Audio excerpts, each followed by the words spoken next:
杨开，你入门3年，147场挑战无一获胜，此次以名相搏，境界却毫无提升，你图什么？乱柿子，随便你。废物，还是早点逐出师门为好。Hai, selamat datang kembali di channel Min-er Donghua. Kali ini kita akan melanjutkan cerita Donghua, Marcia P. Gak pakai lama lagi, langsung aja kita ke ceritanya. Check it out. Anda tidak takut kan? Jika Anda begitu pengecut, mengapa ikut serta dalam pertempuran untuk merebut warisan? Ayolah, apa yang Anda lakukan dalam keadaan linglung? Kalian adalah sekelompok babi bodoh. Saya sangat cemas. Mengapa Anda tidak mengambil kesempatan bagus seperti itu? Jika sekte Anda tidak seburuk itu, saya telah berlindung pada Tuan Muda, dan saya bisa saja merebut harta rahasia hari ini. Saat teriakan itu terdengar, segera terjadi kekacauan. Tapi Yangke memandang Yang Wei dengan heran, karena jarang sekali melihatnya tersenyum padanya. Dengan raut wajahnya yang mengatakan, Yangke bisa mengerti maksudnya. Kembalilah! Saat berikutnya, Yang Jo juga mengerutkan kening. Dia tiba-tiba berteriak pada sekutunya. Para prajurit yang bersemangat dan hendak memamerkan keterampilan mereka dan telah bergegas setengah jalan. Mereka dapat mengambil beberapa harta rahasia dalam sekejap. Jadi bagaimana mereka bisa bereaksi ketika mendengar perintah Yang Jo saat ini? Namun beberapa orang bertindak cepat dan segera kembali ke sisi Yang Jo. Sementara yang lain tidak mau melepaskan kesempatan di depan mereka dengan ekspresi serakah di wajah mereka. Mereka mengulurkan tangan dan mengambil harta rahasia di depan mereka. Namun tampaknya hal itu menimbulkan reaksi yang luar biasa. Saat para prajurit merebut harta rahasia itu, gelombang energi yang kacau tiba-tiba meletus di langit di atas pusat danau Pojing. War! Segera cahaya api bergoyang, kilat bergemuruh, es dan salju menutupi tanah. Sinar pedang yang menakjubkan meletus dan tepian es yang tajam tiba-tiba muncul dengan aneh. Benang emas berterbangan di langit, setajam pisau yang tidak bisa dihancurkan. Berpusat pada lokasi ratusan harta rahasia. Serangan yang tak terhitung jumlahnya ditembakkan ke segala arah. Tepat ketika adegan mengerikan itu meletus, semua orang tercengang. Bahkan para penonton juga masih berteriak. Sebelumnya, mereka bertanya-tanya mengapa Yangke dan Yang Wei tidak bergerak. Saat para prajurit yang merebut harta rahasia itu, mereka fokus untuk menjaga dari orang lain. Ketika serangan ini terjadi, teriakan berhenti tiba-tiba. Dan para prajurit juga menjadi lengah. Sebagian besar pejuang ini berada di alam Yuan sejati. Mereka tidak pernah menyangka bahwa bencana seperti itu akan menimpa mereka. Sejujurnya, serangan ini sangat berantakan dan setiap serangan tidak terlalu kuat. Tapi yang membuat orang muntah darah adalah serangan tersebut tidak terhitung jumlahnya dan meledak secara bersamaan. Jadi bagaimana para pejuang alam Yuan sejati ini dapat menahannya? Oleh karena itu, hanya dalam sekejap mata, para prajurit yang berkumpul di tengah disingkirkan. Anggota tubuh yang patah dan potongan daging berterbangan dan darah berceceran seperti hujan. Seolah-olah sebuah ruang hampa tiba-tiba muncul dalam radius 20 kaki. Sehingga terlihat seperti ditelan oleh lubang hitam yang tak terlihat. Namun para prajurit yang berada sedikit lebih jauh melarikan diri dengan tergesa-gesa. Tidak lagi berani untuk tetap di tempat mereka berada. Mereka berbalik ke belakang untuk melihat pemandangan yang menyedihkan. Sekarang wajah mereka dipenuhi dengan kengerian, bahkan mata mereka penuh dengan ketakutan. Namun mereka masih kegembiraan karena selamat dari bencana ini.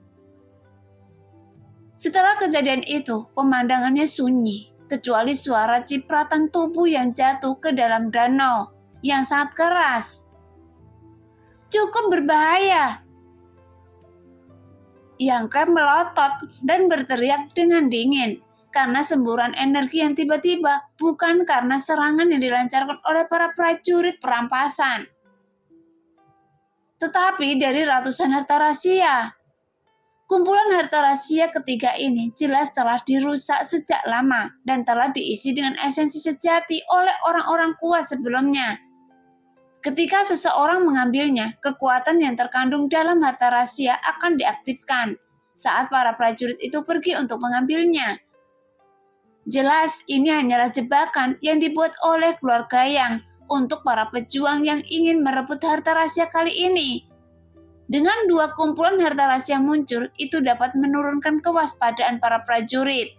Dan kumpulan ketiga adalah serangan untuk membunuh saat mereka lengah. Jika orang-orang kita langsung bergegas, wajah Susyoyu menjadi sedikit pucat. Bukannya dia belum pernah melihat orang mati sebelumnya, dia juga telah membunuh orang dengan tangannya sendiri. Selama pelatihannya di tempat lain, sekarang dia melihat hampir 50 prajurit dengan matanya sendiri mati dalam pertempuran untuk harta karun rahasia. Namun pemandangan puluhan orang tewas dalam sekejap masih membuatnya ngeri. Tuan Muda Ke, saya sangat mengagumi Anda. Wajah Huo Xincheng berkedut ketika Yang Ke memerintahkan mereka untuk tidak merebut kumpulan harta rahasia berikutnya. Huo Xincheng mengira dia terlalu berhati-hati, tapi sekarang dia melihat jika orang-orang dari kelompoknya baru saja bergegas, mereka akan menderita kerugian besar. Menyadari hal ini, bagaimana mungkin Huo Xincheng tidak mengaguminya? Bukan hanya dia, tetapi semua orang di sini juga tidak bisa tidak menunjukkan ekspresi hormat ketika mereka melihat Yang Ke. Tuan Muda, bagaimana Anda tahu? Di sisi lain, ekspresi Meng Sanyi sedikit berubah dan dia bertanya pada Yang Wei dengan suara rendah. Yang Wei perlahan menggelengkan kepalanya. Saya tidak tahu, tetapi jika saudara ke-9 tidak bergerak, kita tidak akan bergerak.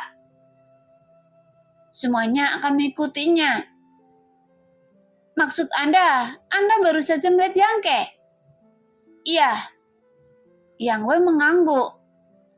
Saudara ke-9 saya pada dasarnya berhati-hati dan itu berkat dia, jika tidak.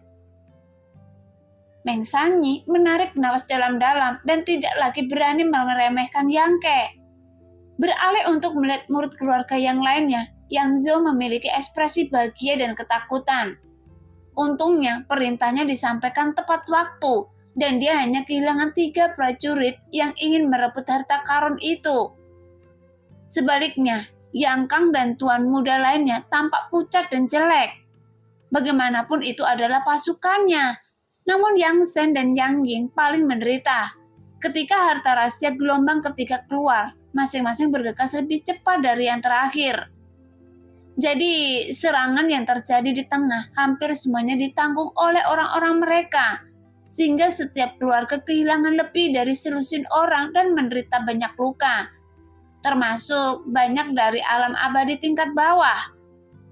Namun kelihayan Yang Ke dan Yang Wei membuat mereka semakin tidak kompeten. Hal ini membuat mereka sedikit malu dan marah. Ratusan harta rahasia yang melayang di langit sepertinya telah meledak dengan seluruh kekuatannya pada saat itu. Ketika para prajurit yang datang merebutnya dan mundur, mereka semua jatuh ke arah danau. Tapi setelah menderita kerugian besar barusan, tidak ada yang berani mendekati harta rahasia itu dengan gegabah. Kalian bisa mengambilnya. Yang Ke menyipitkan matanya sedikit dan berkata dengan ringan. Apa yang masih Anda lakukan? Teriak Huo Xincheng. Segera hampir 100 orang dari kamp Yang Ke bergegas keluar. Hanya menyisakan para pemimpin generasi muda dan beberapa master di alam abadi. Pada saat yang sama, Yang Wei sepertinya telah mengeluarkan perintah dan sepertinya dia bertekad untuk bertindak bersama Yang Ke. Tapi bukan karena para pejuang dari kubu lain yang terbang atas danau Pojing belum melihat pergerakan kedua pihak ini. Namun mereka masih syok saat ini dan sang master tidak mengeluarkan perintah. Jadi bagaimana bisa mereka berani bergerak gegabah? Sekarang Yang Kang dan yang lainnya ragu-ragu sejenak, jadi mereka tidak berani memberi perintah dengan gegabah. Sebelum harta rahasia jatuh ke dalam danau, mereka dibagi-bagi oleh para pejuang yang bergegas, dan tidak ada lagi serangan yang menakutkan seperti sebelumnya. Jadi di luar dugaan, kedua pihak ini memperoleh banyak keuntungan. Bahkan tidak terjadi pertempuran di antara pasukan yang kembali dengan kemenangan. Melihat adegan ini, Yang Kang dan tuan muda lainnya merasa menyesal. Yang Zhou juga terlihat tidak senang. Dia juga memiliki terlalu banyak kekhawatiran. Jika tidak, dia pasti akan mendapatkan sepotong kue sekarang. Tuan muda Kei, 54 harta rahasia. Huo Xincheng menghitung jumlahnya dan melaporkan dengan penuh semangat.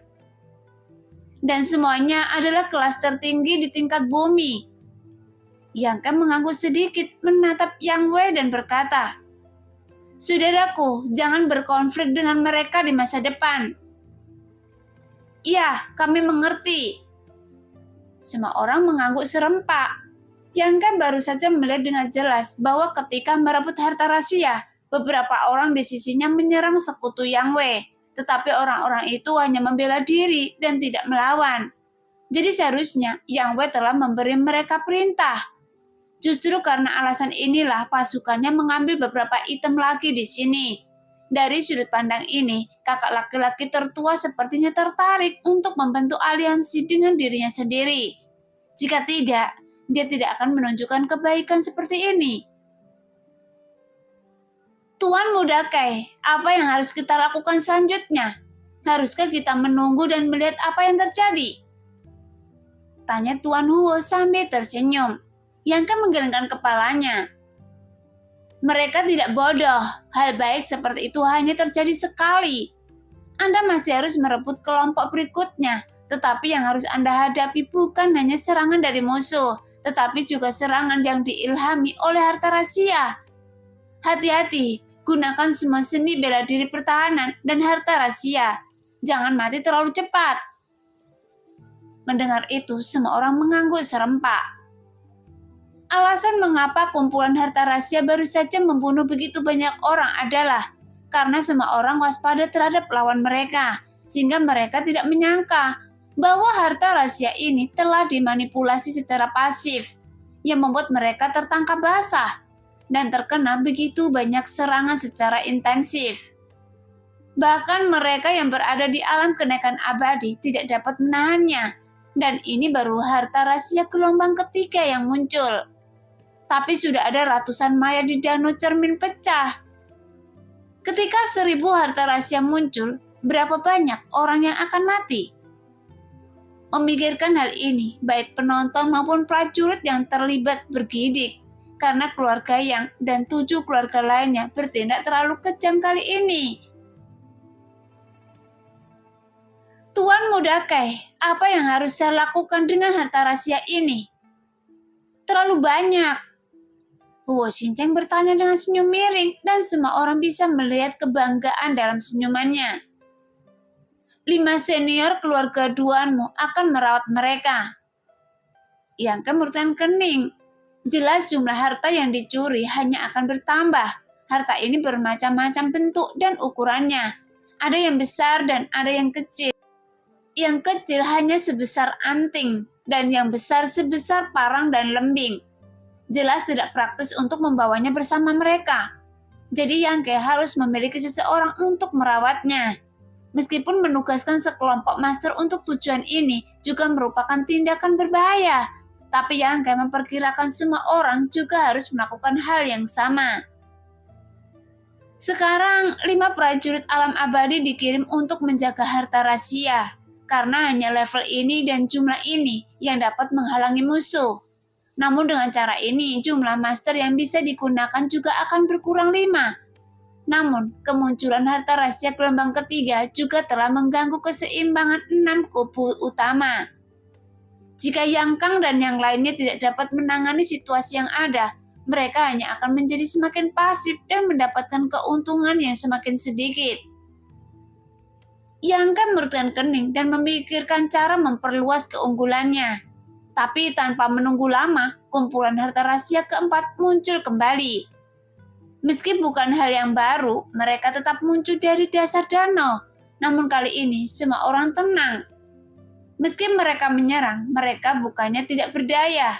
Sekarang mereka tidak hanya harus berjaga-jaga dari serangan dan perampokan musuh, tapi juga harus waspada terhadap rangsangan energi dari harta rahasia. Jika tidak hati-hati, mereka bisa musnah. Jadi bagaimana mereka berani ceroboh?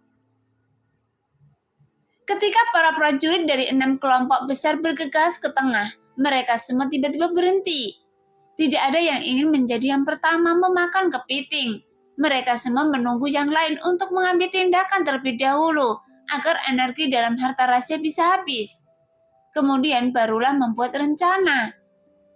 Jadi adegan itu tiba-tiba menemui jalan buntu. Dengan harta rahasia tergantung padat di udara dan para pejuang berdiri di udara di sekelilingnya.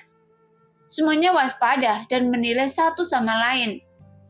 Yang Ken mengerutkan kening, meskipun dia juga berharap situasi di depannya akan terjadi, tapi dia tidak punya cara untuk baik untuk menghadapinya.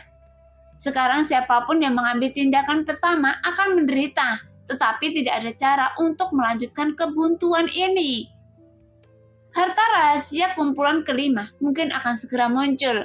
Jika Anda tidak memakan kumpulan saat ini dan menunggu hingga kumpulan tahap kelima muncul lagi, situasinya hanya akan menjadi lebih buruk. Yang Kang mencibir.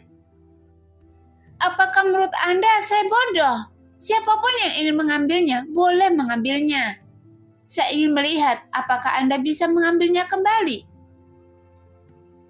Sebelum kata-katanya selesai, dari harta rahasia yang padat, kekuatan spiritual yang kuat tiba-tiba meletus. Dan itulah keterampilan jiwa dewa.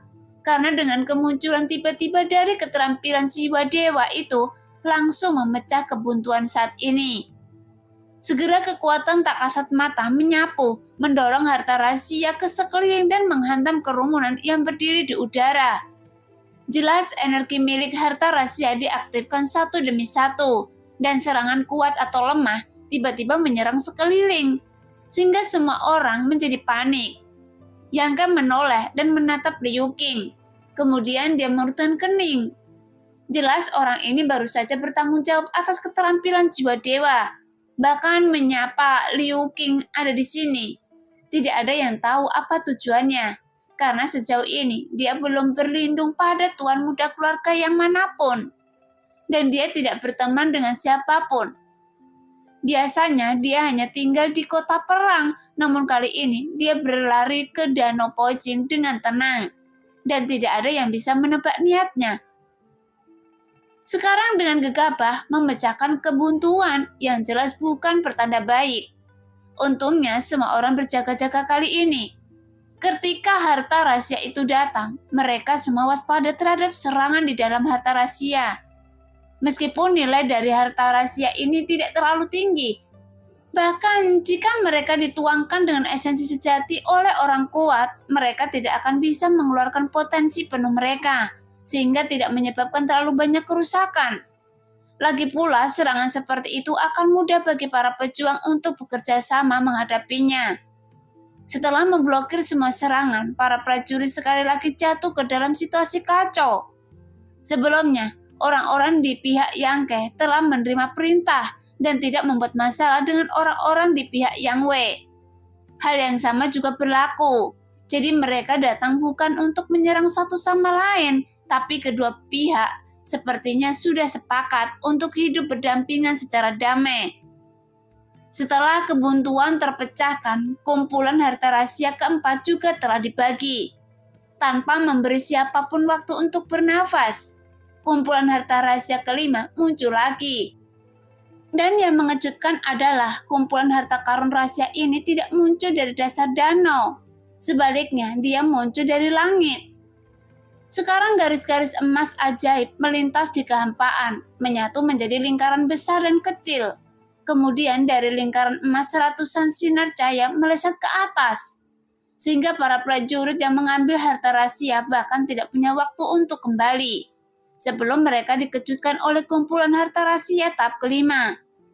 Meskipun serangan yang diilhami menyapu tanpa tujuan dan bahkan menyebar ke kerumunan penonton yang menyaksikan kegembiraan, sehingga menyebabkan banyak kutukan. Segera lingkaran pertempuran tiba-tiba meluas karena kemunculan harta rahasia gelombang kelima yang secara tiba-tiba ini. Medan perang yang kacau tidak lagi terbatas pada Danau Pojing dan sudah menyebar ke segala arah. Sebagai upaya terakhir, mereka yang tetap tinggal di kamp-kamp besar juga bergabung untuk memperjuangkan harta karun rahasia yang baru muncul. Untuk sementara waktu, keadaan menjadi kacau dan semua orang dalam bahaya. Tapi dalam pertarungan kompak itu, membuat mereka tidak bosan terpesona dan membuat darah mereka mendidih karena kegembiraan. Mereka berharap bisa bergegas ke medan perang untuk merebut harta rahasia. Sekarang 6 murid keluarga yang juga terus mengeluarkan perintah baru kepada sekutu di sekitar mereka, mengawasi segala arah dan mendengarkan segala arah, kemudian mengubah strategi setiap saat. Apa yang membuat orang merasa menarik adalah bahwa tindakan Yang Wei tidak berbeda dengan tindakan Yang Ke. Tampaknya diukir dari cetakan yang sama. Yang Ke mengirimkan orang baru dan dia juga mengirimkannya.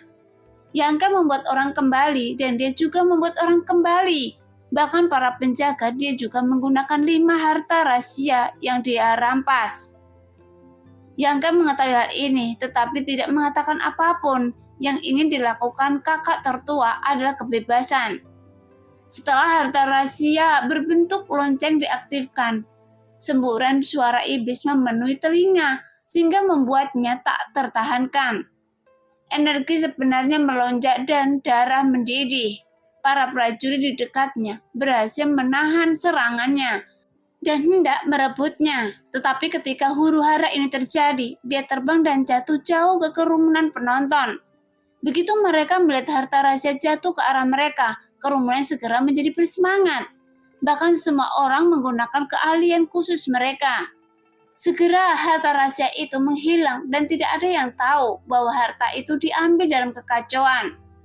Sekarang ada banyak keluhan dan orang-orang yang tidak mengambil harta rahasia ini semuanya menyatakan penyesalan. Bagaimanapun ini adalah kesempatan langka.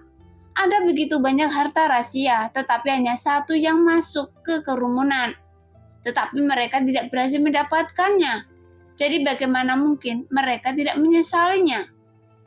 Sambil mengamati siapa yang telah mengambil harta rahasia itu, sambil berteriak, seorang pria parubaya yang tampak berusia sekitar 40 tahun jatuh ke tanah.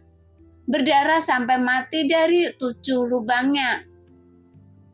Sehingga semua orang terkejut dengan adegan itu. Namun dari pelukan pria parubaya itu, harta rahasia berbentuk lonceng yang hilang sepertinya ditarik oleh kekuatan tak terlihat. Dan terbang dengan cepat, berakselerasi di udara dan terbang menuju Danau Pojing lagi. Menabrak danau. Meskipun medan perang yang kacau balau, melihat pemandangan itu semua orang tampak ngeri dan kemudian dengan cepat menahan pikiran mereka. Jelas mereka tahu bahwa pria parubaya ini tidak mati mendadak tanpa alasan. Tetapi karena dia ingin mengambil harta rahasia itu sebagai miliknya, itulah sebabnya dia dibunuh. Dan pasti ada mata di antara kerumunan yang menyaksikan pergerakan harta rahasia terbang ini. Begitu seseorang menjadi serakah, mereka akan segera dibunuh. Setelah memikirkan hal ini, orang yang baru saja mencoba merebut harta rahasia itu menunjukkan ekspresi bahagia. Untungnya dia tidak mendapatkan harta rahasia berbentuk lonceng. Jika tidak, orang yang mati di tanah bukanlah pria parubaya ini, tapi dirinya sendiri. Bagaimanapun tirani dan dominasi keluarga yang di Zhongru dapat dimengerti sepenuhnya. Setelah banyak orang membosankan yang mencoba mengambil keuntungan meninggal, penonton tidak lagi berani memikirkan harta rahasia itu. Karena sekali Anda melakukan gerakan serakah, Anda akan terbunuh secara diam-diam di saat berikutnya. Pada saat ini, medan perang masih kacau. Setelah mencicipi makanan pembuka awal, beberapa kumpulan harta rahasia berikutnya muncul, yang membuat semua orang hampir tidak punya waktu untuk bernafas. Seringkali sebelum kumpulan harta karun rahasia ini diperebutkan, kumpulan harta karun berikutnya telah muncul, dan setiap kali harta rahasia ini muncul, orang-orang terpaksa merebutnya. Oleh karena itu, semakin banyak orang yang meninggal saat ini, tidak peduli di camp mana mereka berada, kerugiannya sangat besar. Sekarang jumlah orang di sekitar Tuan Muda ke-6 dari keluarga yang semakin berkurang seiring berjalannya waktu. Pertama, setengah dari Master Alam Kenaikan Abadi dikirim, dan bahkan para pemimpin generasi muda seperti Wu Xingcheng harus dikirim keluar. Namun masing-masing dari mereka dilindungi oleh Master Alam Kenaikan Abadi. Jika tidak ada yang bisa bertahan di medan perang seperti itu. Terlepas dari beberapa dewa yang tersisa untuk menjaga harta rahasia, hanya ada satu prajurit darah yang tersisa di samping Tuan Muda ke-6. Ketika kumpulan harta rahasia ke-7 muncul, pertempuran di Danau Pojing menjadi semakin intens. Karena di antara kumpulan harta rahasia ini, sudah ada yang setingkat surga. Di angkatan ke-8, kebanyakan dari mereka berada di tingkat surga. Gelombang ke-9 semuanya setingkat surga. Sekarang mata semua orang merah dan semua orang di sekitar mereka adalah musuh.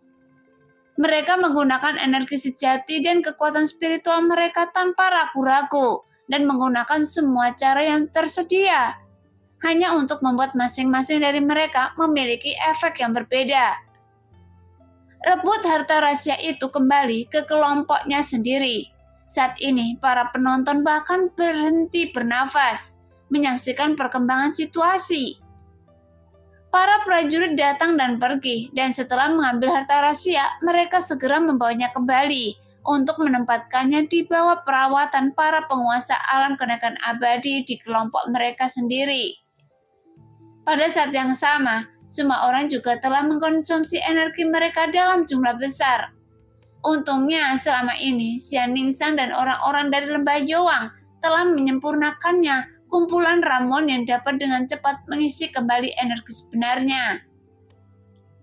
Jadi dalam hal penggunaan dan isi ulang, orang-orang di pihak Yang Ke lebih baik daripada orang lain. Ketika pertempuran mencapai tahap tengah, mereka telah mengambil obat mujarab. Oleh karena itu, meskipun konsumsi fisik dan mental sangat besar, mereka tidak perlu khawatir tentang pengisian dan pasokan energi yang sebenarnya. Segera semburan kekuatan jiwa ilahi meledak dan mengandung perasaan dingin. Kemudian seberkas cahaya mekar di udara. Melihat itu, mata Yang Ke berbinar, karena ini adalah harta rahasia jiwa. Selain itu, ada juga harta rahasia ofensif, tapi yang lebih penting adalah harta rahasia jiwa ilahi yang sangat cocok dengan kekuatan jiwa ilahi Yang Ke. Karena dengan bantuan harta karun rahasia jiwa ilahi ini, kekuatan keterampilan jiwa Dewa Yang Ke dapat ditingkatkan secara signifikan. Meskipun dia benar-benar ingin berperang dan merebutnya secara langsung, dia tetap menahannya dan mengedipkan mata pada Dong Qinghan yang ada di dekatnya. Jelas Dong Qinghan ditemani oleh dua penjaga, Feng Yun dan Shuang Wei. Meskipun penglihatan Dong Qinghan buruk, tapi bukan berarti Feng Yun dan Shuang Wei cuek. Ketika kekuatan jiwa meledak, keduanya juga menyadari betapa berharganya harta rahasia jiwa ini. Setelah menerima sinyal dari mata Yang Ke, Dong Qinghan segera meninggalkan lawan aslinya, berbalik dan bergegas menuju harta rahasia itu, diikuti oleh Feng Yun dan Shuang Wei. Begitu mereka tiba di lokasi harta karun rahasia, sebelum mereka dapat merebutnya, seorang pria muncul di depan mereka. Kemudian dia memandang Dong Qinghan sambil mencibir. "Pria gendut, apakah Anda sekutu Yang Ke?" Mendengar itu, pembuluh darah di dahi Dong Qinghan bergerak-gerak dan ekspresinya tiba-tiba menjadi tidak ramah.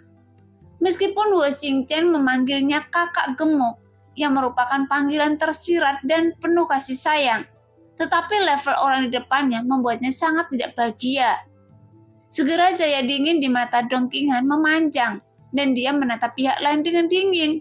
Jelas dia sangat marah kali ini. Dong Qinghan memincingkan matanya ke arah pemuda berwajah putih yang berdiri di depannya, mendengus dingin dan menolak mengganggunya. Dia bergoyang dan mencoba untuk mengelilinginya karena masih penting untuk merebut harta rahasia. Tanpa diduga, pihak lain tidak mau menyerah dan menghalanginya di depannya. Begitu langkahnya salah. Jadi Dong Qinghan tersenyum ringan, tapi aura di tubuhnya berangsur-angsur menjadi berbahaya. Karena Anda adalah sekutu Yangke, jangan pernah berpikir untuk melewati ini. Pemuda itu mengangkat kepalanya sedikit dengan sikap yang agak arogan. Siapa itu? Ternyata tuan muda keluarga Lu. Dong Qinghan mengerutkan bibirnya. Dia pernah melihat orang di depannya sebelumnya, dan Lu Song lah yang datang ke rumah Yangke bersama orang-orang dan perbekalan hari itu. Hanya saja orang ini tidak memiliki banyak pengetahuan, sehingga dia disemangati oleh Qiu Yimeng dan membuat marah Yangke dan diusir. Akibatnya, Huo Xincheng dan anak buahnya memukulinya. Karena dendam, itu membuat Lu Song membenci Yangke. Setelah pulih dari luka-lukanya di kota perang, dia segera mencari Yang Kang sebagai pendukungnya dan bertekad untuk mengusir Yangke dari kota perang. Di antara semua pemuda dari keluarga bangsawan yang berpartisipasi dalam pertempuran untuk merebut ahli waris, ada 3 orang yang sangat membenci Yangke. Satu adalah Xiang Chu dari keluarga Xiang, Nan Sheng dari keluarga Nan, dan yang lainnya adalah Lu Song di depannya. Karena berbagai alasan, ketiga orang ini sangat ingin membiarkan Yangke mati tanpa tempat pemakaman. Saat mereka bersaing merebutkan harta karun rahasia tadi, para prajurit dari ketiga keluarga ini juga secara khusus menargetkan orang-orang dari kelompok Yangke. Lu Song mencibir. Tuan muda Dong, saya tidak punya dendam terhadap Anda, tetapi pilihan Anda untuk membantu Yangke membuat saya tidak bahagia. Jika saya tidak bahagia, jadi Anda juga tidak boleh bahagia. Jadi saya menyarankan Anda untuk meninggalkan Yangke sesegera mungkin untuk menghindari terbunuh. Coba saja. Dong Qinghan tahu bahwa dia ingin menundanya di sini, dan dia terlalu malas untuk berbicara omong kosong dengannya. Setelah mengatakan itu, tubuh gemuknya bergerak dengan santai, seperti sambaran petir yang merobek langit. Cepat, ganas, dan tajam. Kemudian kedua penjaganya menjaga kiri dan kanan, dan tidak pernah pergi dari sisi Dong Qinghan. Melihat itu, wajah Lu Song berubah menjadi kaku, dan dia berteriak dengan dingin. Jika Anda ingin pergi, itu tidak mungkin. Cepat hentikan mereka. Lu Song juga ditemani oleh 2 orang di alam kenaikan abadi tingkat ke-7 yang semuanya menghadapi pengawal Dong Qinghan. Pada saat yang sama, lengan Lu Song tiba-tiba mengeluarkan sinar hitam yang tak terhitung jumlahnya, yang menyebabkan wajahnya juga menjadi garang. Sinar hitam ini memancarkan aura tidak nyaman dan sedikit energi dingin mengalir ke telapak tangan dengan momentum yang kuat seperti pelangi. Dalam sekejap, 2 bola energi gelap muncul di kedua telapak tangannya dan penuh dengan niat membunuh. Segera Lu Song mengangkat tangannya, kemudian kedua bola energi itu bersilangan dan berputar, menggambar kurva berbelok-belok di udara dan menyelimuti Dong Qinghan. Meskipun Lu Song tidak memiliki banyak ketajaman, tapi bagaimanapun juga dia juga seorang tuan muda dari keluarga kelas 1. Setelah berlatih bertahun-tahun, dia selalu punya beberapa trik. Berdasarkan tingkat ke-7 dari alam Yuan sejati, langkah ini bersamaan dengan harta rahasia sudah cukup. Membuat banyak orang cemas. Sekali Anda diselimuti oleh gerakan ini, rasanya seperti terjebak dalam rawa dan tidak dapat melarikan diri. Meskipun tingkat kultivasi Dong Qinghan lebih tinggi dari Lu Song, tetapi dengan restu dari harta rahasia kedua belah pihak, perbedaan dalam budidaya ini sudah dapat diabaikan. Jika memang ada pertarungan, meskipun Dong Qinghan bisa memenangkan Lu Song, itu masih membutuhkan banyak waktu. Jadi hal terakhir yang tidak boleh disia-siakan karena saat ini adalah waktu yang mendesak. Melihat 2 bola energi yang masuk, Dong Qinghan menarik nafas dalam-dalam. Di bawah nafas ini, tubuhnya yang sedikit membengkak juga sedikit menyusut dan tiba-tiba menjadi montok dan tampan. Dengan suara ledakan di mulutnya. Tiba-tiba terdengar suara dan angin bila seperti bulan sapi tiba-tiba muncul dan menghadap dua bola energi. Segera kedua energi dahsyat itu bertabrakan dan melenyapkan satu sama lain secara tak terlihat. Melihat adegan itu, ada sedikit keheranan di wajah Lusong sehingga dia tertegun sejenak. Namun Dong Qinghan sudah bergegas keluar darinya secepat kilat. Kekuatan angin melilit tubuhnya yang tidak lagi gemuk dan misteri dari angin bertiup. Kecepatannya yang awalnya sangat berkurang sekarang ditingkatkan hingga batasnya. Namun Lusong tidak tahu tentang keterampilan angin yang dipraktekkan oleh Dong Qinghan. Kesan pertama yang diberikan oleh orang gemuk seperti itu adalah sulit untuk bergerak. Namun Dong Qinghan sangat lincah saat ini, seperti kera yang terbang di hutan. Jadi ketika Lusong sadar, dia tidak dapat mencegatnya. Tetapi setelah ditunda oleh Lusong, harta karun misterius itu kini berada di tangan seorang pejuang. Untungnya pria ini hanya berada di alam Yuan sejati tingkat 8. Dia adalah keturunan dari keluarga yang tidak dikenal. Sekarang Dong Qinghan muncul dan menyerangnya dengan ganas, dan pertarungan itu membuatnya pusing. Setelah menyadari meskipun dia berada di alam yang sama dengan pihak lain, dia bukan tandingannya sama sekali. Dia menjadi galak dan langsung melemparkan harta jiwa dewa. Entah disengaja atau tidak, tapi arah pelemparannya memang ke arah penonton yang menyaksikan kemeriahan. Lusong tertawa dan mengejar harta rahasia itu. Dong Qinghan memelototi pria itu dengan penuh kebencian dan dengan cepat mundur. Tanpa repot-repot terus berdebat dengannya. Sekarang harta rahasia itu membawa seberkas cahaya ke udara dan secara bertahap mendarat di atas kerumunan yang menyaksikan kegembiraan itu. Setelah beberapa pengalaman sebelumnya, bagaimana mungkin para penonton ini berani mendapatkan harta rahasia itu lagi? Jadi mereka berpencar ke kiri dan ke kanan, bahkan tidak mau bersentuhan. Tapi 3 orang, 1 pria dan 2 wanita yang tetap berada di tempatnya. Seorang pria muda berusia pertengahan 20-an dan sepasang saudara kembar. Sekarang 3 pasang mata menatap harta rahasia terbang itu dengan takjub. Namun semuanya tersenyum pahit di dalam hati. Karena dilihat dari lintasan penerbang harta karun rahasia ini, jika tidak dicegat di tengah jalan, pasti akan jatuh di atas kepala ketiga orang tersebut. Dan kemungkinan besar akan hancur. Setelah ketiga orang itu ragu-ragu sejenak, tapi tidak pergi seperti yang lain. Segera harta rahasia itu jatuh, dan seperti yang diduga, harta itu berada tepat di atas kepala dan salah satu saudara kembar mengulurkan tangan untuk menangkapnya. "Anda terlalu berani!" Pemuda itu berteriak dan menjadi pucat. Mereka yang baru saja mencoba mendapatkan harta rahasia, tapi semuanya dibunuh secara diam-diam, jadi mereka bisa belajar dari masa lalu untuk masa depan. Bahkan jika mereka tidak melakukannya, mereka tidak bisa bersembunyi, jadi mereka tidak bisa menangkapnya. Pada saat ini, para penonton yang menyaksikan keseruan tersebut juga menunjukkan sedikit penyesalan terhadap saudari kembar ini. Bagaimanapun keduanya menawan, muda dan cantik. Jika mereka benar-benar dibunuh karena alasan ini, itu akan terlalu kejam. Namun langkah berani ini juga diperhatikan oleh Lusong dan Dong Qinghan.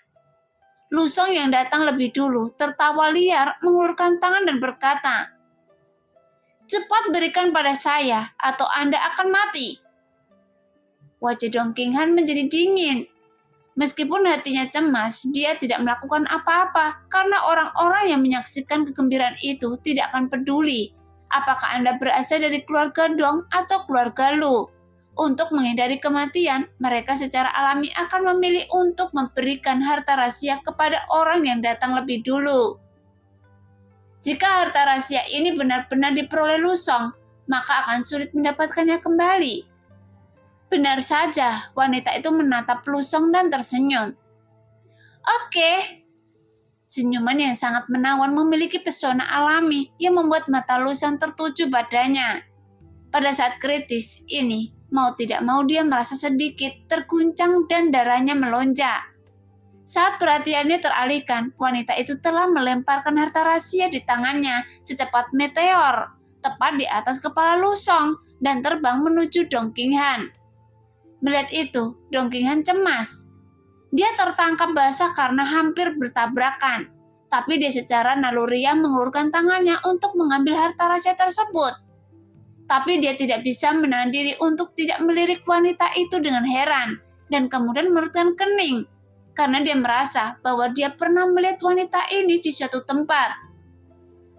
Wajah Lusong tiba-tiba menjadi gelap dan dia mengulurkan tangan besarnya ke udara, tetapi tidak dapat menangkap sehelai rambut pun. Sehingga penampilan memalukan ini membuatnya tiba-tiba marah dan dia berteriak, "Mencari kematian!" Segera, energi sebenarnya di tubuhnya tiba-tiba menjadi bersemangat dan dia mengulurkan tangannya untuk meraih wanita itu dengan niat membunuh di wajahnya dan tanpa ampun. Namun wanita itu memasang ekspresi tenang di wajahnya dan dengan ringan menepuk telapak tangannya. Dengan satu gerakan telapak tangan, kekuatan misterius tiba-tiba terjalin menjadi penghalang kedap udara. Tidak hanya menetralisir gerakan pembunuh Lusong, tetapi bahkan menjatuhkannya dari udara beberapa kali, sehingga membuat Lusong tampak malu. Melihat adegan itu, Dong Qinghan juga tercengang. Jelas tidak ada yang mengira bahwa wanita yang menawan dan berpenampilan lembut ini sebenarnya bisa memiliki kekuatan seperti itu. Bahkan di usianya yang begitu muda, dia mampu memukul mundur tuan muda dari keluarga kelas 1 hanya dengan satu gerakan. Jelas kemampuan ini bukanlah sesuatu yang bisa dimiliki semua orang. Saat ini, wanita itu bersenandung dengan ekspresi jijik di wajahnya, berbalik dan menghindar ke kerumunan. Kemudian wanita lain dan pria muda juga tidak punya pilihan selain mengikutinya. Lusong sangat terguncang sehingga dia tidak lagi berpikir untuk mencari masalah. Dalam konfrontasi dengan Dong Qinghan, meskipun dia tidak berdaya, tapi setidaknya dia masih bisa melawan. Tapi wanita itu jelas bukan orang biasa. Dia lebih kuat dari dirinya dan Dong Qinghan. Memikirkan hal ini, ekspresi Lusong rumit. Kulitnya berubah-ubah antara biru dan merah, sehingga energi sebenarnya di tubuhnya sangat tidak stabil.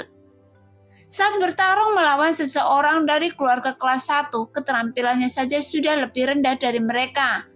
Sekarang dia lebih rendah dari siapapun. Dia secara alami merasa wajahnya telah rusak. Jadi dia tertegun beberapa saat dan ketika dia hendak meminta anak buahnya untuk menangkap wanita itu dan menyiksanya, wanita itu telah menghilang yang membuat Lusong tiba-tiba merasa tidak berdaya. Seolah-olah dia baru saja meninju kapas. "Lusong, saya menerima harta rahasia ini dengan gembira." Dong Qinghan mengangkat harta rahasia jiwa di tangannya dengan ekspresi bangga di wajahnya. Segera kedua penjaga Dong Qinghan juga berhenti terjerat dengan dua orang kuat di sisi lain dan segera mundur ke sisi Dong Qinghan.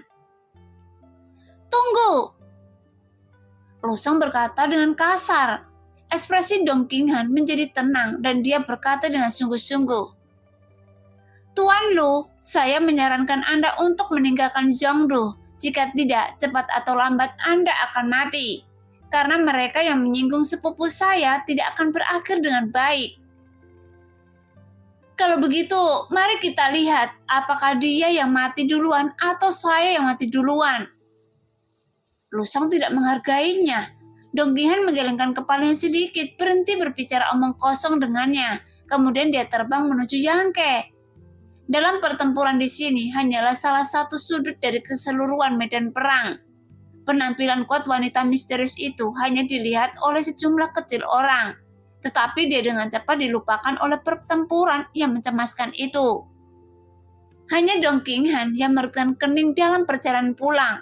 Setelah berpikir sejenak, dia tidak dapat mengingat di mana dia pernah melihat saudara kembar itu. Dia sepertinya memikirkan dua orang seperti itu dalam pikirannya, tetapi mereka tampak asing lagi. Jadi hal ini membuat Dong Qinghan merasa sedikit bingung Dan yang lebih dia khawatirkan adalah kekuatan wanita yang mengambil tindakan ini sebenarnya lebih kuat dari dirinya. Namun dalam situasi saat ini, dengan munculnya kumpulan harta rahasia tingkat surga di tahap yang ke-9, juga telah membuat bersemangat semua prajurit. Hingga saat ini, hanya beberapa harta rahasia yang telah diberikan kepada mereka, dan sisanya masih diacak dengan panik. Begitu seseorang mendapatkan harta rahasia tersebut, mereka akan menjadi sasaran dan diserang oleh banyak orang. Dia tidak punya pilihan selain mengalihkan perhatian musuh, karena penting untuk menyelamatkan hidup mereka. Jadi harta rahasia itu mengubah pemiliknya dengan kecepatan yang luar biasa. Nah, demikianlah cerita hari ini. Terima kasih yang sudah menonton video Min Earth sampai selesai. Sampai jumpa di video selanjutnya. Bye-bye.